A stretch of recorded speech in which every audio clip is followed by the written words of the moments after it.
I checked my house on Google Street View. I just saw something horrifying in the window. The picture showed our little blue A-frame perfectly.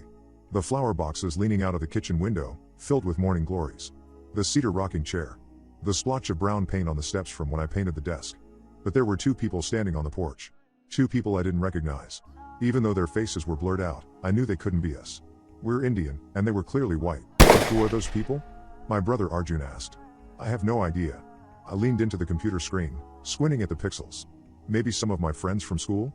But I knew that couldn't be true. The man and woman were both wearing gray tailored suits. I don't know of any 15-year-old that dresses like they work on Wall Street. Maybe it's an old picture, I said. Maybe they're the previous owners. But that didn't seem right either. First of all, the text in the corner read, Street View, July 2023. Second, they didn't seem to just be hanging out and relaxing at their own home.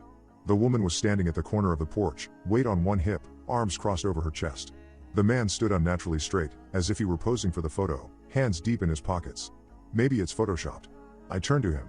Really, Arjun? Okay, then what do you think it is? I stared at the photo. Those two people. They looked familiar, almost. Something about them. Their gray suits, their matching silver shoes. It rang a bell. I don't know, I said finally. Arjun eventually returned to his room. I went back to my homework. At least I tried to. Every few minutes my eyes tore away from the algebra textbook and back to the photo. Where had I seen them before? Time passed. I went to school, got a C+ on a quiz, and fell asleep in history. I forgot all about the weird Street View image. After school I grabbed a yogurt and headed straight for my room, but I froze when my eyes fell on a picture, hanging next to the stairs. It was a photo of Arjun and me. My mom had taken it when we visited Philadelphia a few years ago.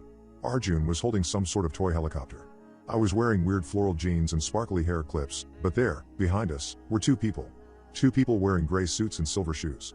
I grabbed the framed picture off the wall, brought it up to my face. A blonde woman, arms crossed over her chest. A dark-haired man, hands in his pockets. Their faces weren't blurred out in this one, but they were wearing dark sunglasses. Mom, I called heading back into the kitchen. Do you remember taking this picture in Philadelphia? Oh yeah, sure, she replied through chops of broccoli. Why, who are those people behind us? Mom took the photo and brought it close to her face. Her eyes were calm, searching, and then suddenly they widened. Just random people, she said, slowly. But I saw them. Shouldn't you be doing your homework? She snapped. It's Friday, Mom. But your grades aren't good, honey. She didn't give the photo back to me. Instead, she set it down on the counter. You should be studying, not inspecting old family photos. I turned around and ran up the stairs. That stung. A lot. Usually Mom treats me like I'm made of glass, always praising me, hugging me, telling me how wonderful I am, yelling at Arjun, sure. But me? It was out of character to say the least. Really out of character. I plopped down in front of the computer, typed in maps.google.com. I should be planning my 16th birthday party. It's only 2 weeks away. Or go on Facebook, checking if Bria Pierce dumped Chad yet. But I wasn't. I was here on Google Maps, staring at them. The gray suits, the silver shoes, the faces that were blurred into blobs of unidentifiable flesh. Then, on a whim, I typed in a different address, our old address, the house we'd lived in before moving here. The image loaded. There, in the front yard, stood two figures, wearing gray suits. What? I zoomed in staring at the screen. Wisps of blonde hair fell on the shoulders of the woman. The man held his hands in his pockets. They both stood there in the front lawn, in plain sight, as if nothing was amiss. The text read, Street View, May 2012. That was when we lived there.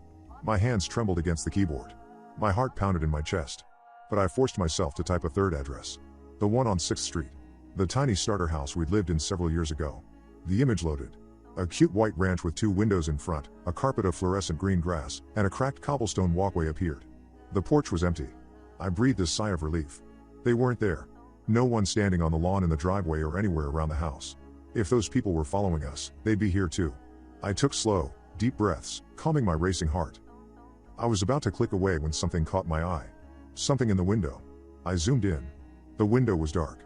Cut by white lines separating the glass into panes, but in the lower right pane there was something there, pale, pressed up against the glass. I zoomed in again. It was a face. Fear coursed through my veins. I slammed the laptop shut, leapt out of my chair, and then I did what any terrified teenager would do. I ran downstairs to Mom.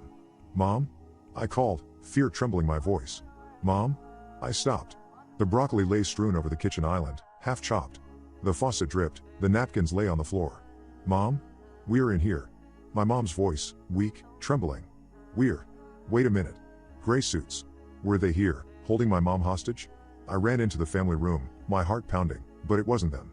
It was Dad. Dad? Aren't you supposed to be at work? I said. I glanced from the grim expression on his face to the tears staining Mom's cheeks. What happened? Oh my God, did Grandma? Grandma's fine, Dad said. I stared at them. We need to talk to you, Mom said, her voice broken with sobs. About something we did a long time ago. I sat down on the ottoman, a heavy weight settling in my chest. Do you remember when Arjun was very sick in the hospital? When you were about 6, Dad asked, folding his hands in his lap. That's random. But I nodded. The hospital. The red-haired nurse who gave me a lollipop. The vending machine that had the vanilla wafers. It was all fuzzy, distorted and blurred through the lens of time. At the time, I was too young to understand exactly what was going on with Arjun. But I was old enough to know my brother was very sick and that my parents were miserable. You remember how suddenly he recovered, right? Dad said, his tone falling from explanatory to miserable. The doctors couldn't explain it. Said it was a miracle. Do you remember what we told you? 2 angels came down straight from heaven. Touched his chest and healed his lungs. I repeated mechanically. They must have told me that story hundreds of times. There was some truth in it. We were approached in the hospital by 2 people, claiming they could heal Arjun. He averted my eyes. For a price. We told them we were fine with whatever price they wanted. If we didn't have the money, we'd take out loans. We'd pay them back for the rest of our lives if we had to. 2 people, wearing gray suits? He nodded. After they healed him, they told us the price. They didn't want money. Dad's voice shuddered, and he looked me in the eye. They wanted you. My heart stopped. They'd come back for you. Mom finally said, her eyes wet with tears, that they'd take you on your 16th birthday. But my birthday's in 2 weeks? She nodded. What do you mean, take me? What are they going to do to me?